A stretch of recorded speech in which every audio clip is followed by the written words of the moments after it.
पुढची एक ब्रेकिंग बातमी बघूया। ठाणे महानगरपालिकेच्या आर्थिक कारभारावरती गंभीर आरोप करण्यात येत आहेत। गेल्या 5 वर्षांमध्ये एकदाही महानगरपालिकेचं लेखापरीक्षण झालेलं नाहीये।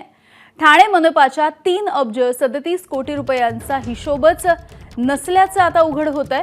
2019-20 पर्यंतचाच ठाणे मनपाचा लेखापरीक्षणाचा अहवाल सादर झालाय। 2019-20 नंतर सरकारकडून मिळालेल्या कोरोना निधीची माहिती उपलब्धच नाहीये।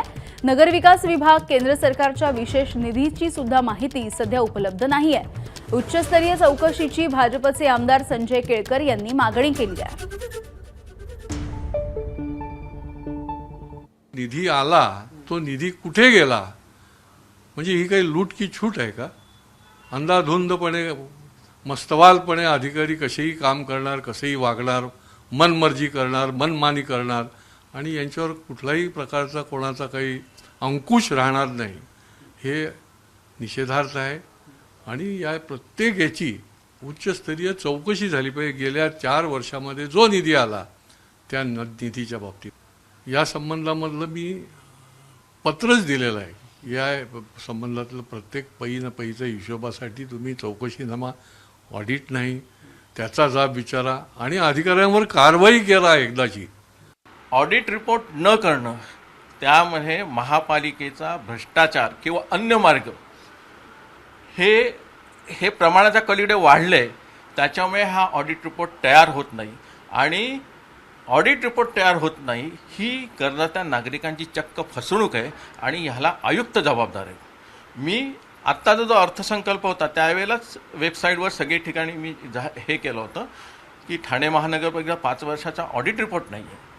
आणि जर ऑडिट रिपोर्ट नाही आहे तर अर्थसंकल्पाला नेमका नियम का आहेत, म्हणजे नेमका कशाचा ह्याच्यावर तुम्ही हे करतात आणि त्याच्यात लिहिली ही नागरिकांची चक्क फसवणूक आहे। तर आयुक्तांनी आम्हाला आश्वासित करावं की ऑडिट रिपोर्ट हे काही कालावधीत आम्ही पुरवू। तर हपापाचा माल गपापा असा टोला राष्ट्रवादी शरद पवार यांच्या पक्षाचे आमदार जितेंद्र आव्हाड यांनी लगावला आणि त्याला शिवसेनेचे खासदार नरेश म्हस्के यांनी प्रत्युत्तर दिलंय। ठाण्यात काहीच हिशोब मिळणार नाही तुम्हाला। ते काय तुम्हीच दाखवलं ना, 30 ते काय ते बाईक अँब्युलन्स इथे सडक पडलेत। हा पापाचा माल गप्पापा असं काही नसतं। ह्या बातम्या पसरलेल्या असतात। महानगरपालिकेचा हिशोब मिळत नाही, ग्रामपंचायतीचा पण हिशोब मिळतो, महापालिकेचा पण हिशोब मिळेल। केवळ विरोधक चुकीच्या पद्धतीने टीका करण्यासाठी या सर्व गोष्टी करतायत। आणि याविषयी बोलूयात आमचे प्रतिनिधी अक्षय भाटकर आपल्याला या संदर्भातली माहिती देतील। अक्षय, एक मोठी बातमी, कारण ठाणे महानगरपालिकेच्या आर्थिक कारभारावरती आता वेगवेगळ्या पद्धतीने आरोप केले जात आहेत, कारण गेल्या 5 वर्षांमध्ये एकदा सुद्धा महानगरपालिकेचं लेखापरीक्षण झालेलं नाहीये।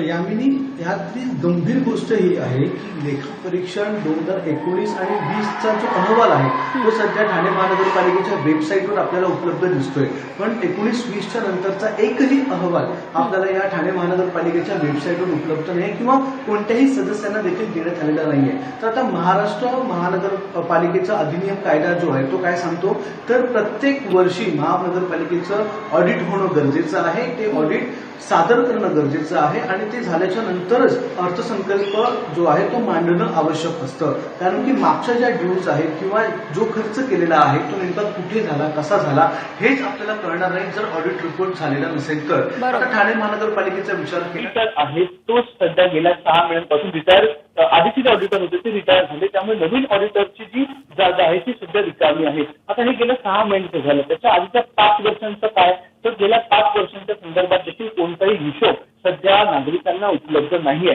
तर या संदर्भात मी ठाणे महानगरपालिकेच्या अतिरिक्त आयुक्तांपासून तर आयुक्तांपर्यंत ही बाब पोहोचवली आणि त्यांच्याकडून या संदर्भातली प्रतिक्रिया घ्यायचा किंवा नेमकं काय झालेलं आहे, का नाही ऑडिट रिपोर्ट बनवला हे विचारायचा प्रयत्न केला। मात्र यामध्ये देखील कोणत्याही अधिकाऱ्यांनी अधिकृतरित्या आपल्याला माहिती दिलेली नाही।